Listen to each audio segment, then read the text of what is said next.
Hi, everybody. Thank you so much for joining us today. We're going to wait a few minutes for people to trickle in. Very excited to be here with Joel and Aaron. While you're waiting, would love for you to write in the chat where you're joining us from. I'm in California near Los Angeles. Joel, where are you joining from?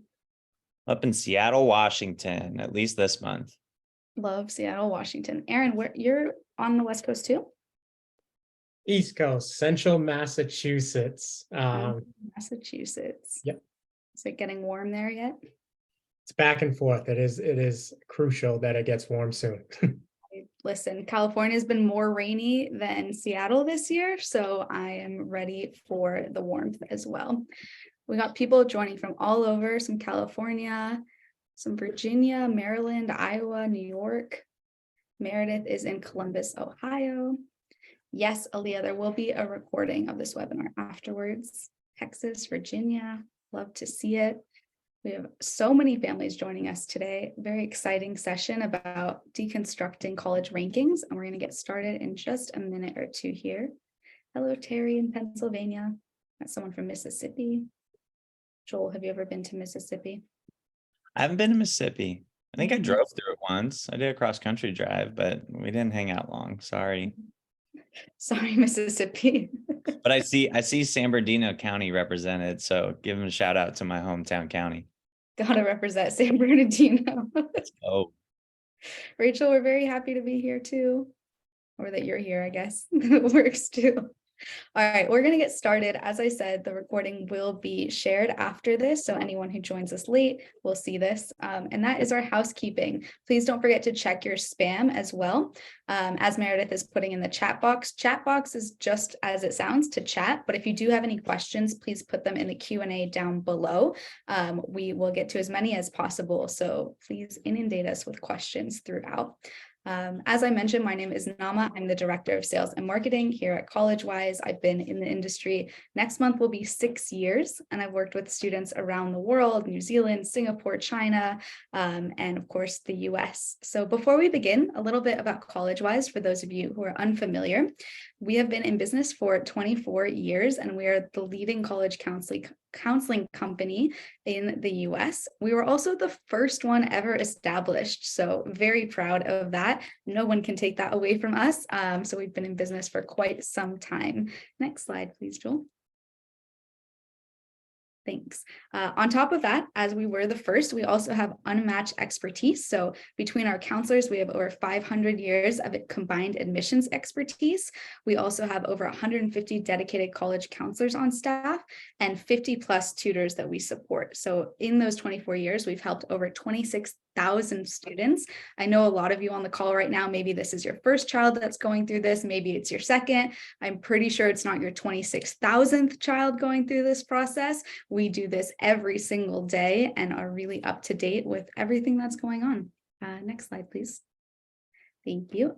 Beyond that, we also have a lot of experience supporting top companies, schools, and nonprofits, places like American Express, NVIDIA, Zello, the Green Dot Public Schools as well, all rely on us to help with their counseling. Great. Beyond that, we are super proud of the fact that we are partnered with the Common App and Michelle Obama's organization, Reach Higher, to really help more students around the world and the US. Awesome. Our dedication to exceptional counseling and tutoring goes beyond just what you see on a day-to-day basis. We only take 1% of those counselors who apply to work with us, Joel and Aaron and Meredith being part of those 1%. So we're more selective than a lot of those highly selective schools you guys are aiming for, and we take pride in that. Each of our counselors goes through extensive training, and they all attend conferences and external professional development sessions as well to make sure that they're up to date with what's going on. Great, next step, please. The last thing that's really important, at least for me, and I know for the counselors on this call as well, our values really drive what we do here. So we like to bring joy into this process. These few years of your students being in high school are really stressful, right? You feel it, the children feel it, the teachers feel it. So we like to make sure that our counselors are bringing a lot of joy and easing the stress throughout these few years. We keep it really personal. It's all done one-on-one. And we believe in helping students find the right fit for their schools, which is going to be a big part of today's talk, right? It's not just about the rankings, who's number one, but who's the best fit for your child. Awesome. So with that, I'll pass it on to Aaron and Joel to continue here. Good evening, everybody. Thanks for hanging out with us tonight. My name is Joel Ontiveros. I use he and him pronouns. I'm based up in Seattle, Washington. I'm a Californian at heart, though. Grew up in Southern California in the San Bernardino County Mountains. Meredith is dropping our bios in the chat as well. Thanks, Meredith. Formerly worked for the University of California system. I was at UCLA for 4 years and then UC Santa Cruz. I was one of those tour guides turned admission officers. It's a familiar thing you see in this field. And then after my time at the UC, went and explored the Northeast for a little bit, landed in Vermont at the University of Vermont to do my master's in higher education. I was working more on the college side. I actually lived in the residential communities at UVM while I was there. It was during the pandemic, so you can imagine that was a lot of extra fun being a dorm dad through those couple of years, which quickly kind of sent me back to the West Coast, wanting to work in admissions again, but more closely with students. That's what my time in grad school taught me, is just that one-on-one connection with students is my favorite part now. I get that at college-wise every day with meeting my kiddos and helping guide their process around college admissions and the college application process. So excited to be with you all tonight, talk a little smack on rankings. But before we do that, let's throw it over to Aaron so he can introduce himself. Thanks, Joe. Welcome, everyone. Again, Aaron Going, based out of Worcester, Massachusetts, born and raised, spent most of my life in Massachusetts. Give or take, if you're going by senior classes or just years in general, this is roughly around a decade of college counseling for myself. I've worked in kind of every sphere from nonprofit to the public and charter school world. And then spent a couple of years at a highly regarded private school, boarding school, where I was the associate director there for a bit. Been pretty local, went to school here. So the Northeast is really my jam. Not to say that I don't love to travel, but ultimately landing at college-wise meant I get to work with more students everywhere, right? I wasn't confined to a particular space, so that's been super dope. And welcome to, and we're happy to have you tonight, and we're going to get rolling. So as Aaron probably started to imply, we're typically sworn enemies. We're bi-coastal enemies. We talk smack on each other's side of the US. But tonight, we're coming together because one thing that we can agree on is taking a critical look at college rankings, how it plays a role in our students' college search process, how it impacts them, and then more importantly, how it guides, maybe kind of misguides them as far as what they're hoping for in their higher education journey. And so quick overview of what we're doing tonight. We're going to look at ranking one particular institution or old magazine that does rankings that has a large influence, at least with the students we've worked with college-wise. It's one of the things I'm unpacking with a lot of my rising seniors right now. We're going to talk about alternate ranking lists. There's a lot of great resources and tools out there that we want to highlight for some of our students and families tonight, so you all can also use that as part of your college search. And then we're going to talk a little bit about why college research is often more important than what the rankings tell us. And that gets into the aspects that Nama was naming around prioritizing fit around location, affordability, academic interests. So we'll go over the details of that. And then, of course, talk about the negative impact this has on our students, right? Look at it from kind of a social emotional lens. I like to bring that into my work with my students. So we'll discuss that a little bit. But first, let's talk about rankings or reviews in general. I want to first seat us in a spot where imagine you're in your hometown, imagine wherever you're located right now, you're going out for a nice family meal on a Friday evening, right? You're looking to find that restaurant that has some good eats, that has a good feel, a good vibe. And more often than not, when you all are probably looking up that place to go eat out, to go have time with your family or friends, you're using what we see right here on the slide, Yelp. That is user-generated reviews. You're pulling up Yelp or a Google reviews, whatever it might be, to hear from the actual folks that have visited those restaurants, visited those places, to get a sense if you're going to enjoy the food, if it's ranked high, is customer service high within that restaurant. You're going to use that kind of as the center point in your search. And so what we want to problematize from the start is, before we get into rankings, is a lot of our students nowadays, they're not usually looking at user-generated reviews, right? They're not going to the source. There are ways in which students do that. They'll do a college visit, right? You might go do a college tour. You'll hear directly from a current student who's a tour guide. But often we allow these outside entities or these third-party entities to rank our colleges, and we kind of, that ends up being what we prioritize in the college search. At least those are pieces that we see our students use. One of those being the overarching kind of ranking system is US News. It doesn't matter what meeting I'm in, whether it's with a sophomore, a junior, a senior. A lot of times when I'm helping students conduct college research, they'll come back and they'll say, yeah, the school looked great. They looked like a good school, a good college. And I go, what is really causing you to think that that specific college is looking better than other ones? And often they will quote, oh, I found it on US News, right? US News, for probably parents, families in the room, you know, it was kind of a failing magazine in the 80s. It was losing readership. It wasn't that well known. And so US News decided, hey, what's something that we can do to increase our readership? And they created what we now see as kind of a highlight of name brand universities, and that's the college ranking list. I will always, especially my junior meetings right now, bring up rankings, or if it's already brought up by the student, and we'll go look in at the ranking criteria that US News uses. Now, this isn't to just talk smack on US News all night. It is to take a critical look, but then it's also to allow you all to go back and prioritize ranking systems or college lists as it helps influence your search. As it relates to US News, you can see the breakdown here. This is something that's on their website. Meredith is dropping it in the chat. Thanks for that, Meredith. And I'm not going to go over all of these, but the ones I will highlight is that very first one. A fifth of the US News ranking criteria is based solely on this field of expert opinion. What does that actually look like? That's just surveys that are sent out to college leaders, whether it's associate vice provosts of enrollment management or college presidents or deans. And those surveys are just a 1 through 5 survey with a list of colleges that college leader is going to rate. They don't have to have experience at that college. They don't have to know or have visited that college before. It's merely just a quick survey that they'll rank 1 to 5 of what they heard about the college. You can see how that probably feeds into the vicious cycle of name brand schools. You're going to hear some of those schools today and how it feeds into that.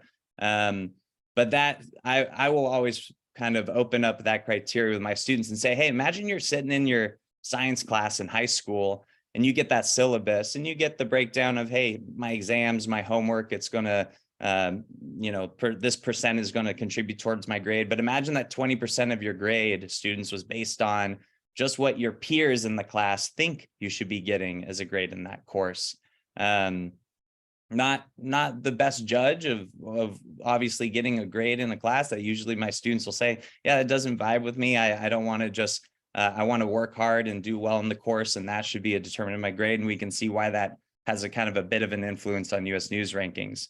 Another piece is selectivity. We know that can help fuel applications. We have plenty of webinars and resources at CollegeWise that unpack desirability of colleges and the pros and cons of that. But within the selectivity branch, we can see that 5% of it is solely based on average SAT scores. We know lots of schools nowadays going test optional.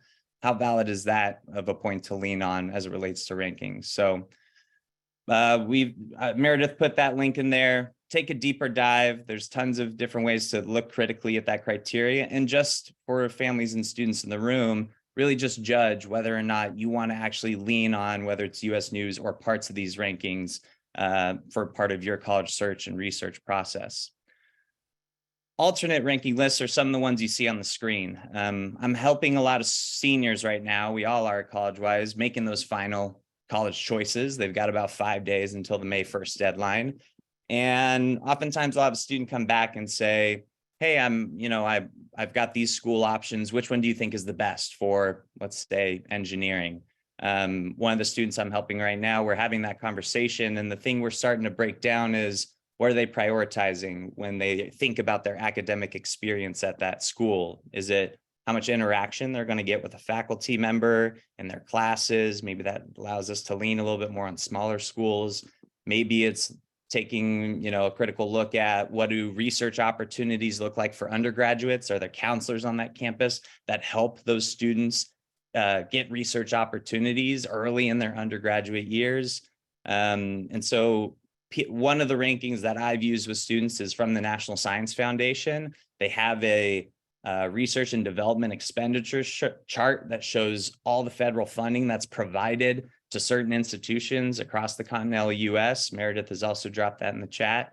And that's a great way, not only for list building, but it is helping my seniors on where they're deciding to go to school if they want to prioritize getting research as an undergraduate. Not only will we look at the expenditures list there that Meredith's dropped in, but we'll also look at the on-campus services. Do they have counselors that are dedicated to undergraduate students to connect them to research opportunities? Another one is Poets and Quants. This one has a specific business lens. They're looking at business administration, business management programs. It was kind of created with more of a focus on MBA programs, but now has a sole part of that resource and site dedicated to undergraduate institutions. This helps inform a lot of my business students as they look at lists, that it's not always going to be the name brand schools you've heard of. There are a lot of great undergraduate institutions doing good work as they prepare students for business management, business administration programs. Another huge one is Social Mobility Index. This is a piece of US News criteria, but CollegeNet actually has a social mobility index where the entire ranking is based on, hey, if the student starts in this income bracket going into college based on the family household income, how many income brackets do they go up after a couple of years of graduation from that undergraduate institution? So a lot of great schools on that list, schools that students otherwise wouldn't think of sometimes. And then the last one that's a pretty new resource is the New York Times. They've started their own create your own rankings list, and you can actually filter and prioritize some of the things you care about in your college research and search process. And Aaron's going to talk about that a little bit more tonight. But there you can prioritize highest average salary that students received after college, or net price after financial aid is provided in the provisional award notice. And those pieces can really help you as a student determine where the right college is for you. So we want to just highlight a few of those. There's tons of resources out there. CollegeWise does a pretty good job of being able to name or drop or point students to ones that we think is important during this process, but just wanted to give a shout out to some of those ranking tools or systems to allow you all to use it as part of your process. Aaron, you want to get us started on college research, the importance of that?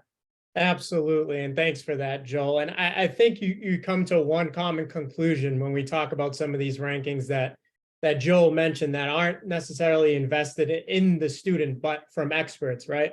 I think one thing they fail to do is they don't consider the student's academic experience when they're pushing out these rankings. Things like other opportunities. Every school is going to have a particular major, a solid program, some extracurriculars, things that are interesting. But what are the specifics about that school that you want to go to, right? Can you work one-on-one with a faculty member? Is there opportunities for research programs? Is there community learning opportunities, real world experiences other than sitting at your desk in class and ensuring you get straight A's upon graduation? Is there mentorships? What does that have? And I can speak to the heart directly about this from my decision to go to college. And transparency, I went to Holy Cross, but it was important for me, and especially when I work with students now, right? I had one particular professor in general. I took his class 3 times. Only one of those times was I allotted a spot through course selection. But because of my relationship with the professor, each year I was able to be added as an extra in that. This professor's office hours were unmatched. Door was always open. We had a communicating relationship almost as a friendship, to the point where we had plans to go see the second half of the movie 300 together, because of one of his classes he was teaching on ancient Greece and ancient Rome, and we were going to critique the film and match it up to the historical context. And those are the relationships and tidbits you can't get from rankings, right? Those are the things you have to figure out through research and through conversations. And when we talk about the college research process, The research process is a lengthy process that should happen organically. In order to craft that perfect cake, right, if you will, you need to figure out the correct measurements and the ingredients. You got to figure out what makes you go.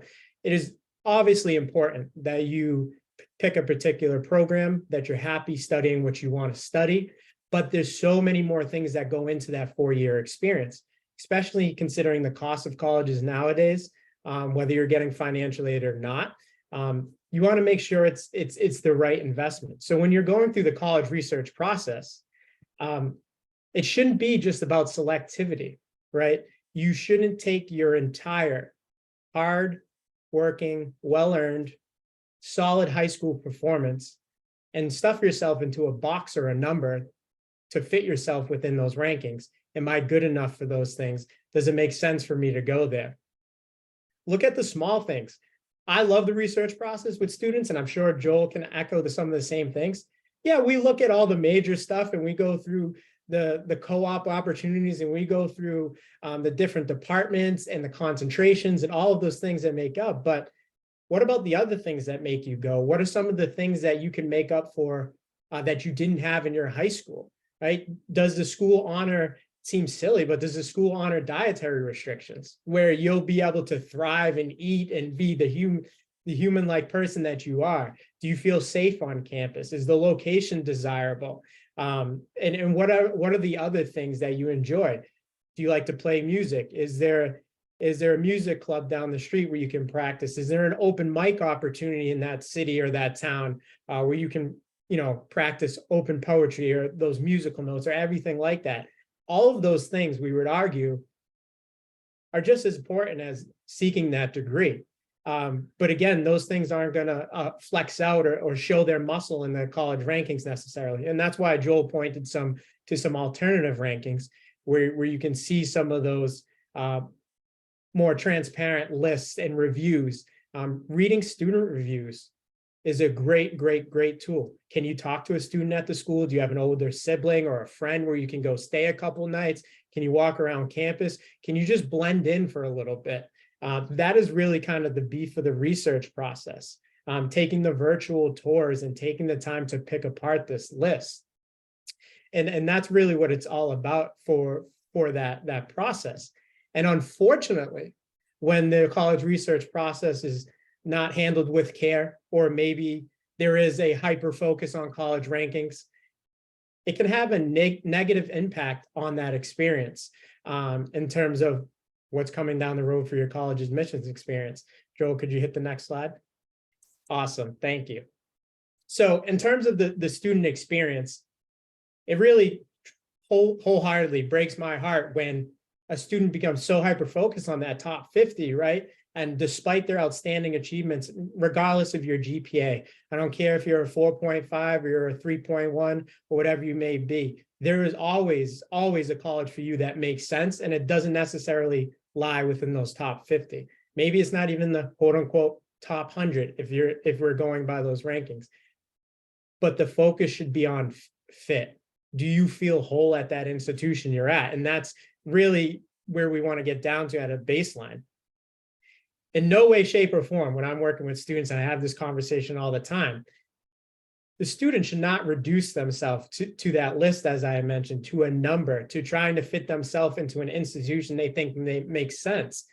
Because the reality is all these schools across the country and across the world are going to have some sort of beneficial academic experience where you'll walk away with a degree, but did you enjoy those 4 years? Did you create relationships that can carry you professionally? Can you share that knowledge on with the next generation? Can you make an impact? Are you satisfied with what you did? And too often do we see the accomplishments, big or small, be kind of watered down because the student doesn't see themselves on these rankings, doesn't see themselves in these schools because it doesn't have the top bumper sticker on it, right? And that's why it's so important to pick apart that research process. So when that comes down to selecting, okay, what colleges am I going to apply to, right? And we do it here every cycle, every season here at College West. It really should be about that balanced list creation. And what often happens is when you become too focused on different preset definitions or experiences or reputations, if you will, it creates a kind of lopsided opportunity for you, and not necessarily in a good way, right? You may end up having a list because you say, I got to go to the top 50. That's what I have to do. Anything short of that is not going to satisfy me. Again, it comes back to that. You are valuable, but now you're trying to continue to fit yourself into that hole. But the reality is some of these more selective institution that will pop up on these rankings, if you will, creates a top heavy list for the student. What do I mean by top heavy? They're often applying to these really reachy schools or high reach schools with such hard selectivity, 3% admission rate, 12% admission rate. And they may be the valedictorian in their class, or they might be number 100. But the reality is those schools are going to be difficult for everybody, regardless of what you've done. It's just, there's not enough spots. There's not enough seats at the table.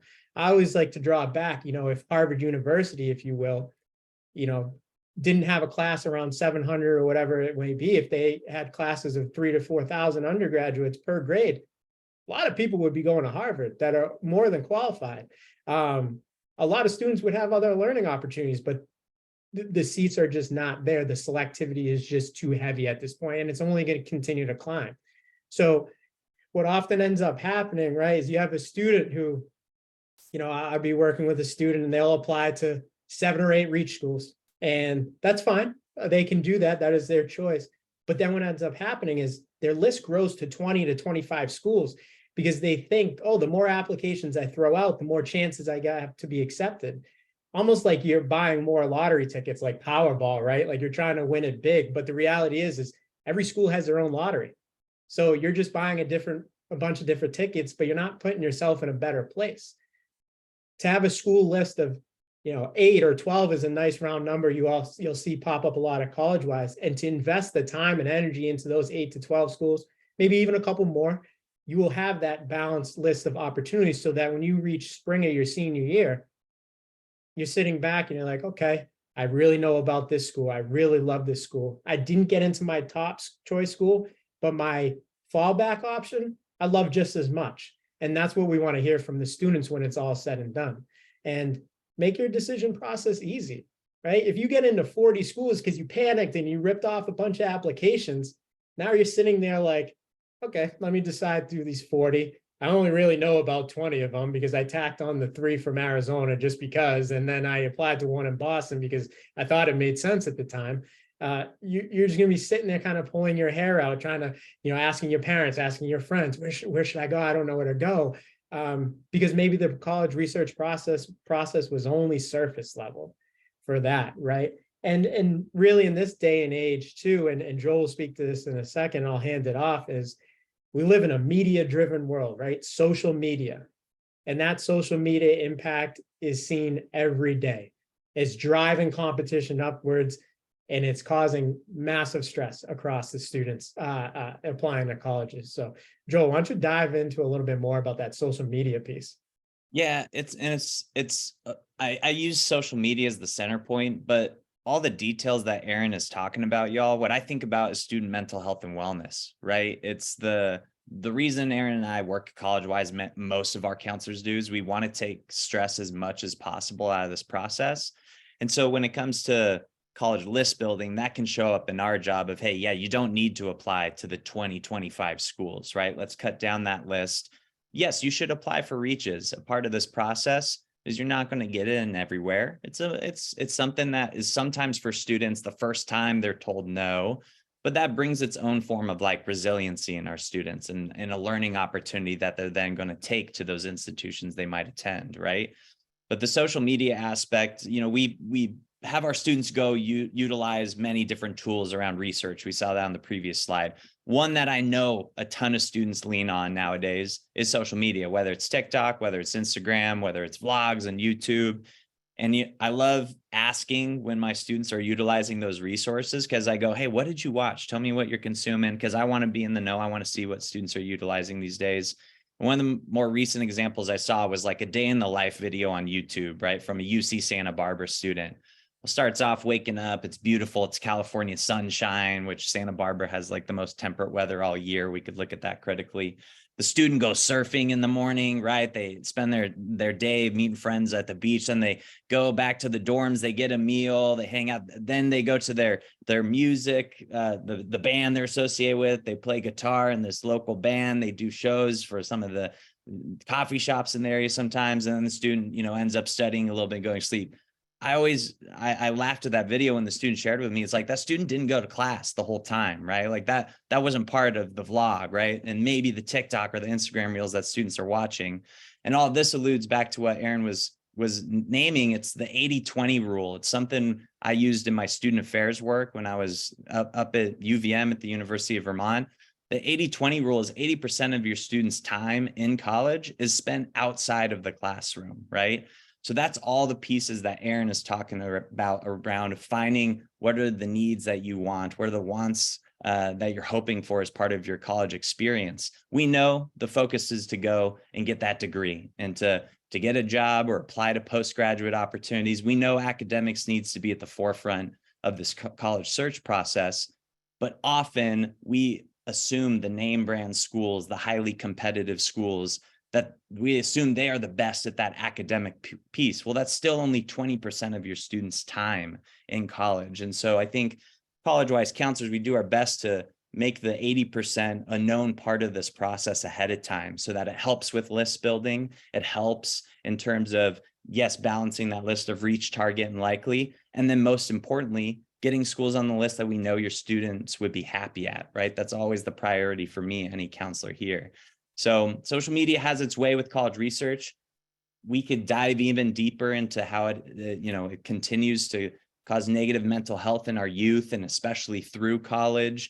There was pieces of research I was starting to dive into while in graduate school, talking about students. Like one of the biggest pieces around student mental health and wellness on these college campuses was, back when maybe parents in the room or families in the audience were going to college, something I would have dealt with as a dorm dad, right, was conduct cases within the universities, right? Students breaking the rules, partying in the dorms. That's a social element of the campus we know as well. But while I was in graduate school, bigger concern was student mental health, right? Student crises in the halls. How would we support those students, connect them to counselors on campus?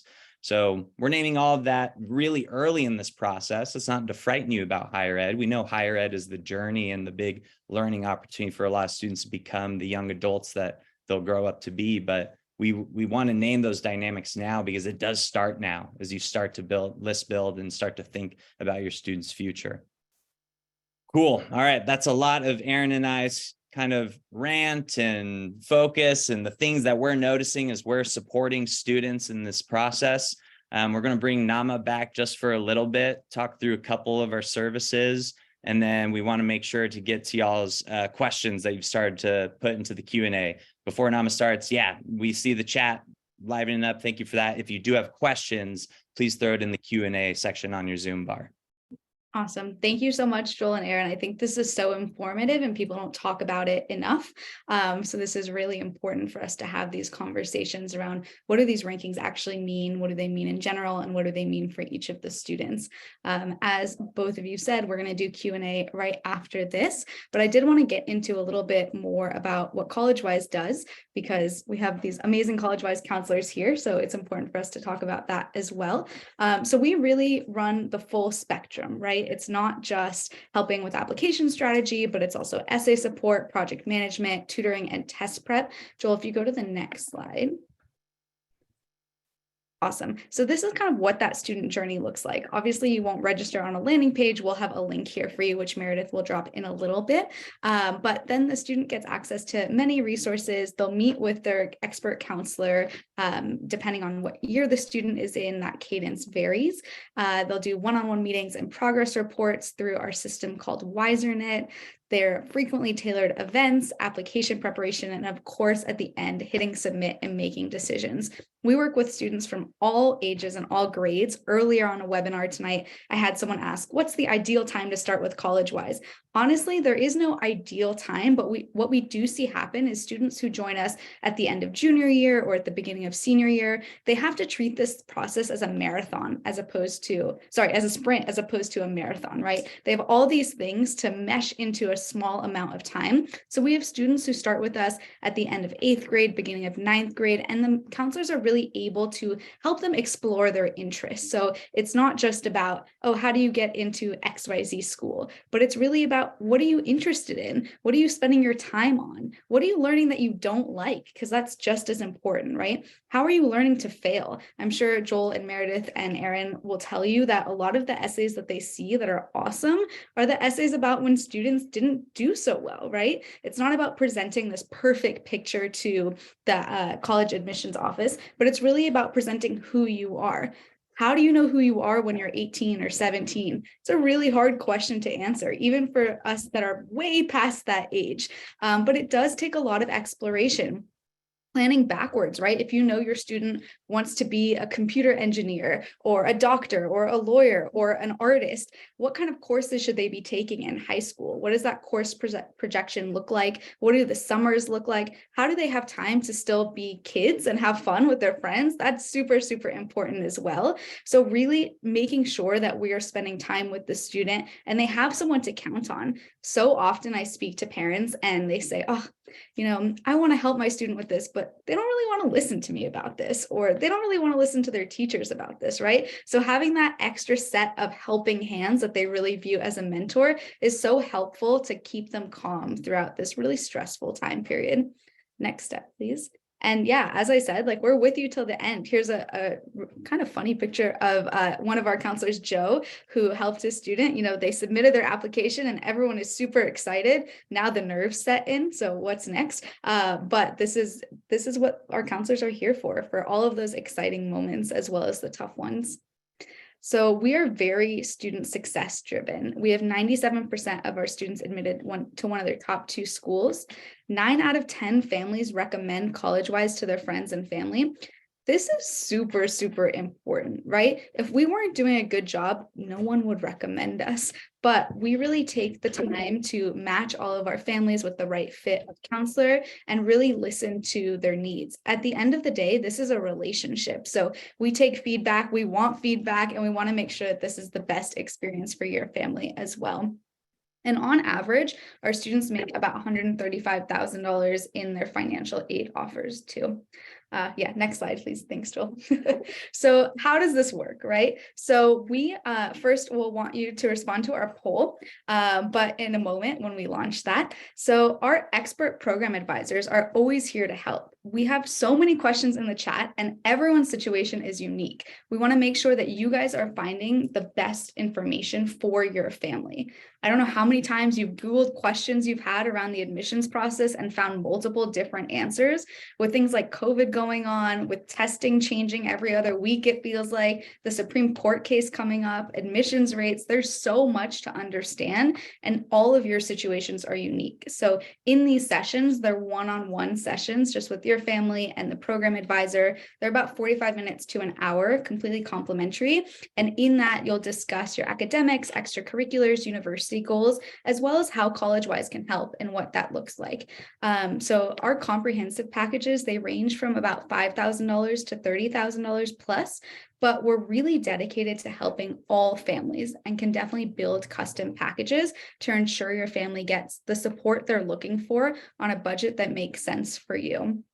One thing I did want to say is as summer is just around the corner, we're offering a really special spring forward opportunity that's only available until the end of April. So we've opened up a few extra slots for meetings with families this weekend. If you're looking to get that support before our counselors fill up, before summer starts, really just lay that foundation, Meredith's going to drop a link right now in the chat and you'll see there are a few options for weekend slots. They are almost full and we don't typically typically do this on the weekend. So please, if that's something you're interested in, click on the link, make sure you get a time with our program advisors. For anybody else, if you're not looking for that immediate support, you're not like, yes, right now I need my questions answered, but you'd like to schedule a meeting anyway, we're going to launch a poll right now. I'm going to launch the poll right now. Give me a second. Here you go. And in that poll, we will make sure that the people who press yes, that you need that support, want that session, you'll have priority in May. Typically, our program advisors fill up their schedule 2 weeks in advance. And this is the first time we're doing like our opening in May. So anyone who presses yes to that, we'll make sure you get a call either tomorrow or later this week so that we can schedule you into that. Again, they get filled up super fast. So I don't want you guys to have to wait until the end of May, the beginning of June. So press yes. Even if you're unsure, we'll make sure that you get that phone call so you can better understand what that looks like for your family. That's it. So with that, I hope to see you all as College-Wise families. We're now going to transition to our Q&A. We have a lot of questions coming in through the chat. So let's see.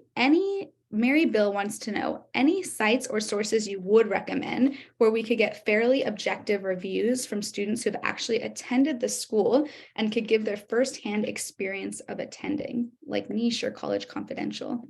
I see Joel shaking his head, so I'll throw that to you. Yeah, I appreciate that question. I'm sure Aaron can piggyback too. Yeah, we point our students to Niche, Unigo, which has student reviews, right? Just like I was kind of referencing around Yelp for restaurants, it's the Niche and Unigo are the kind of go-to places for user reviews for colleges. That's starting point, but we know, and I'm glad Mary named it, like, is it fairly objective? We know even when we leave reviews of restaurants, right? They're hot and cold. Not often do you see on those student reviews like three out of 5 stars. And it's like, yeah, I had an okay time at this university. My professor was okay. So it's usually one or the other side of the spectrum. I still think it can give good intel to students. And I point to students there first when they start to do college research with me. The other piece is, don't be afraid, students, to be proactive in reaching out to those colleges directly, right? Maybe phone calls are still very scary for, students and maybe sometimes us as adults, but a campus tours office, even if you're not visiting, you can call that office. 9 times out of 10, it's a student answering it, and they're usually wanting to share their experience with you. Now, is that truly an objective opinion? There's still a tour guide who want to, highlight the good parts of their school. They're getting employed to do that. But I still think students are going to be pretty good about sharing their real experience there. One of my favorite questions that I ask on tours sometimes when I'm talking to current students is, hey, what's the thing you like least about going here, right? Get to the nitty gritty of that. Aaron, anything you would add? No, I think you really nailed it. I think it really just comes down to just investing the time in some of those resources that were brought up in the question itself and that Joel mentioned. Read between the lines and kind of get the real answers, if you will, and see what it's like to walk in the shoes of a student. And that aligns with the things like the visits or the virtual tours and asking all of the questions, or maybe even just walking around the campus as a regular person. You can always do that too. So I think it's really, I think the most important thing is just, dig into it, right? Don't take the surface level reviews, or don't even take, what the school says about themselves for all the information, because everybody's going to have a positive thing to say about themselves, right? So, taking your time and going through those other things is absolutely right. Awesome. Thank you, guys. Marty wants to know, how do we know how many undergraduates actually get access to those research dollars that you all were talking about? Because access to that research matters just as much as the amount of research dollars on campus, right? Heck yeah. Great point, Marty. And that was hopefully what I was trying to emphasize with, there are schools that have designated counselors, right? An undergraduate research center. And those counselors, their whole job at that university is to connect students to research opportunities, sometimes as early as their freshman year. Not to tell a personal story, but I think relates to students that still go through their process nowadays at college. I started at a UC school as a mechanical engineer, right? I got a 5 on AP calculus, thought I was cool, thought I would do well in STEM. Well, I wasn't that I was doing bad in those courses and in calc and physics and chemistry my first year, but I actually got access to undergraduate research, worked in material science lab for 2 of my quarters at that UC, quickly realized, hey, I don't vibe with this. I don't want to calculate the stress and strain curves of different types of metal, right? So yeah, Marty, sure. The money, increase in funding at schools can show a vibrant amount of opportunities. That National Science Foundation list that we threw out in the chat earlier, we could guess a lot of those research dollars go to graduate student opportunities. So that's why it's an even more important element within your students' college research to seek out, hey, does this campus have an undergraduate counseling base that will help me find research opportunities? Schools will have those services, and you just get to be picky about which ones are right for you. Awesome. Aaron, anything to add to that one? No, nailed that one, I'll be honest. Yeah, crushed it. Thanks, Joel. Okay. Lisa wants to know, and I think this is a question on many people's minds, how do you make a good college list when a student doesn't know what they want to study? Yeah, that's a great question. And let me just say I'm embracing all the uncertainty. I love the uncertainty. Yeah, some students know what they want to do, right? But I'll tell you this, there's very few students that to the core absolutely 100% know what they want to do, and they're all sold on that, and they're 100% in, and they've built their high school curriculum to reflect that, and so on and so forth. But when you don't know what you want to do, that is perfectly okay.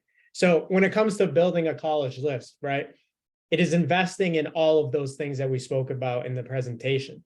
So it might make sense for you to still attend a major university, a big public university that's going to have lots of majors and lots of minors. And you can use your freshman year and more or less part of your sophomore year to explore those things. So you don't have to have it figured out up front. You can look at the curriculum and the majors and say, oh, a couple of those things sound cool. Those are 4 or 5 cool majors. I wouldn't mind studying those things, I think. And taking that as the research process goes on. And really what that's about, if you don't know what you want to study and do in life really in general, and similar to what Joel mentioned, I'll give you a hint. I changed my major 3 times in college. And I think I got it now.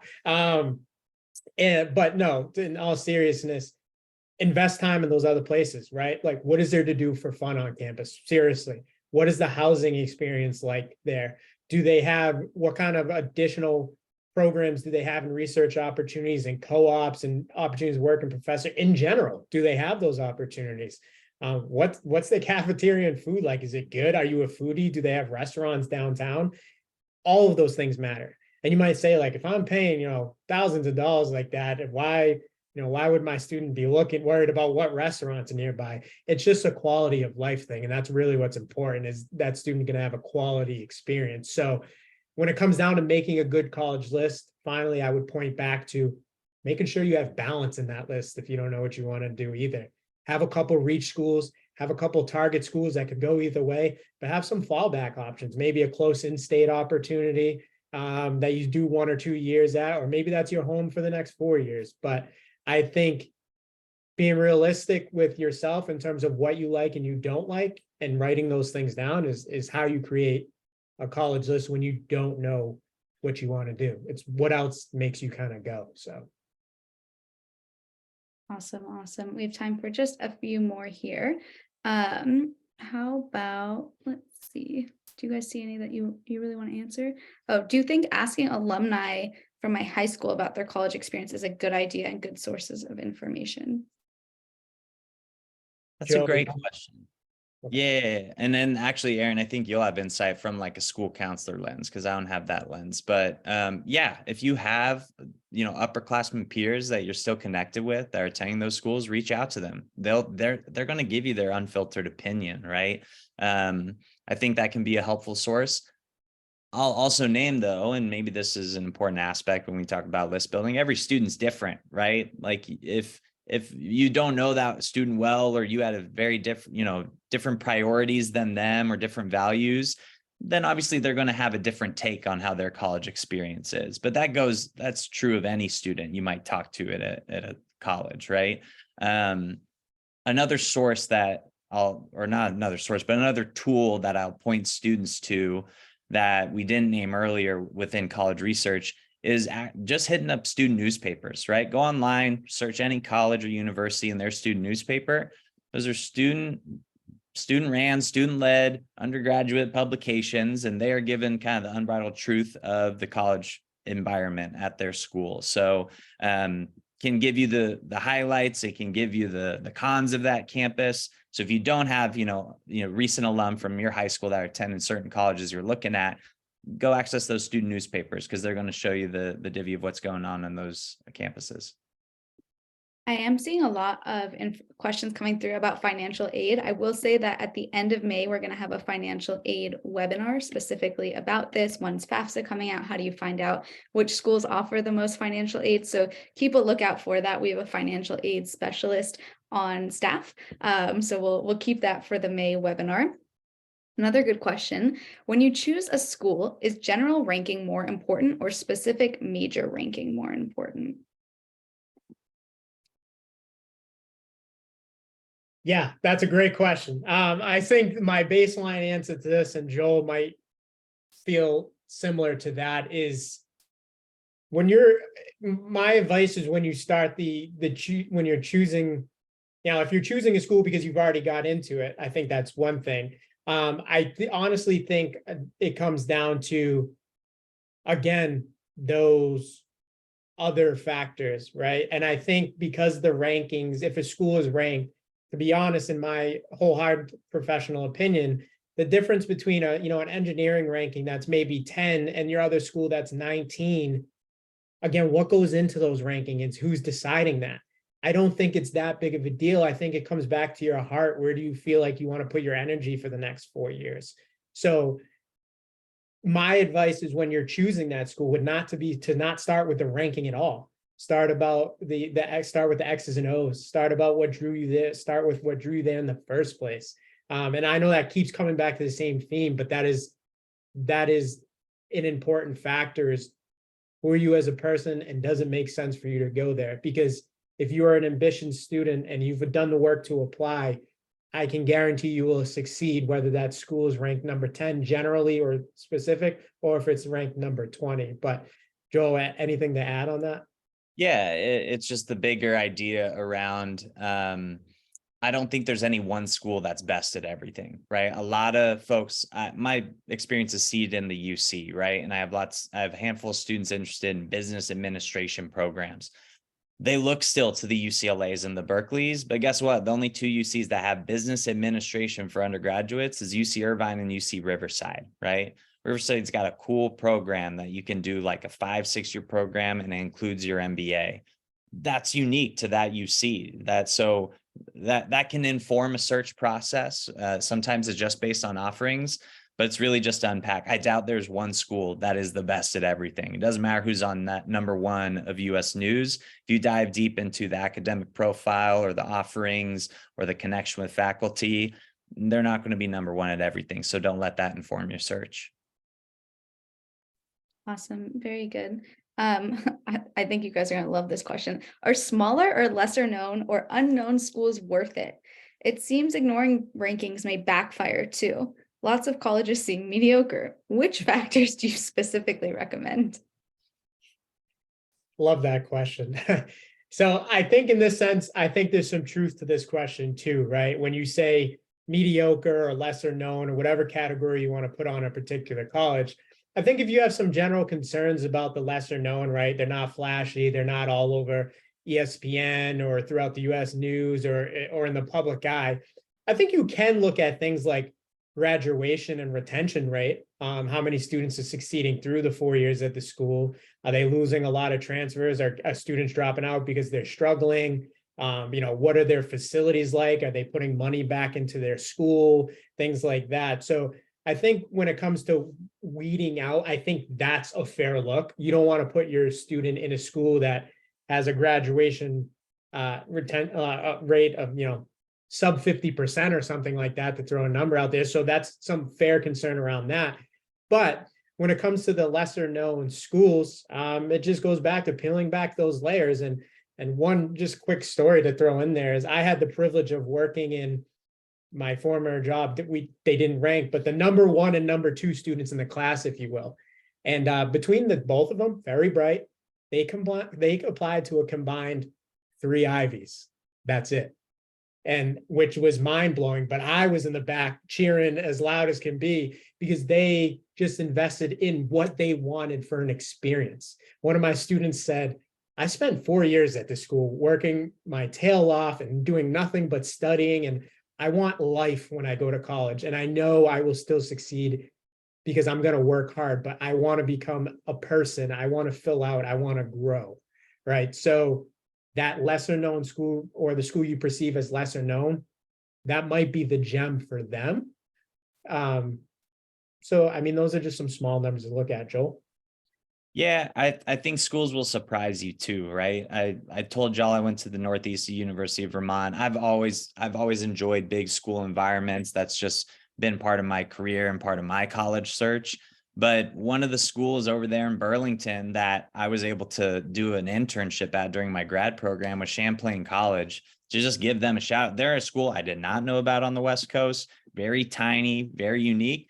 But boy, do they have the coolest facilities when it comes to design, when it comes to video production, and the support services they give their students there. I mean, like second to none when I think about some of the UCs I've worked at and seen some of the offerings they have around design and media arts or communications and marketing. So there are schools that will surprise you. So yeah, I appreciate that question. Definitely bring a critical eye, but it shouldn't cut them out of the picture completely because they might have exactly what's right for you as a student. Definitely. I'm going to read Meredith's comment here. She says she was on a call earlier today with another college-wise counselor who said one of his students just chose Virginia Commonwealth University over Yale because it was a better fit and would let him be a big fish in the college pond. So we have live examples of those as well. Okay, last question here by Lisa. Oh, actually, we'll do 2 more. One question by Lisa and one by Eugenia. Lisa says, outside of the number ranking, do you feel like there's a value in the letter ranking by sites like Niche? I feel like you could use that as a baseline to make sure it makes the basic cut. I think it goes back again, like into pull up Niche, make sure that what they're utilizing for your ranking falls into your priorities and values in the college search, right? You got to make sure those align before we start all using one tool as the end all be all. But yes, it can highlight certain things, Lisa, that you or your student might be looking for. It can still be a helpful research tool. I think that bigger comment or narrative we've given tonight, Aaron and I, around college research is just to show how much time it takes, right? An investment in bringing that critical look. That's hopefully the biggest takeaway you take from this presentation tonight. Like you got to spend that time at the forefront, and that will allow your process to be a little less stressful, to have a balanced list, to have better options in spring of your student's senior year. So certainly use those tools. It's not to say don't use them. Maybe US News is exactly where you want it to be, and that's all good. We just want you all to bring that critical look. 100%. Awesome. Well, thank you all so much for being here today. Thank you, Joel and Aaron and Meredith, for being here as well. We hope to see you on future webinars and hopefully welcoming you to our college-wise family where you can work with excellent counselors like the 3 you see here today. Yes, there will be a recording. It will be sent to you in the next few days. And here are Aaron and Joel's emails if you'd like to email them directly. Thank you all. Have a great rest of your evening.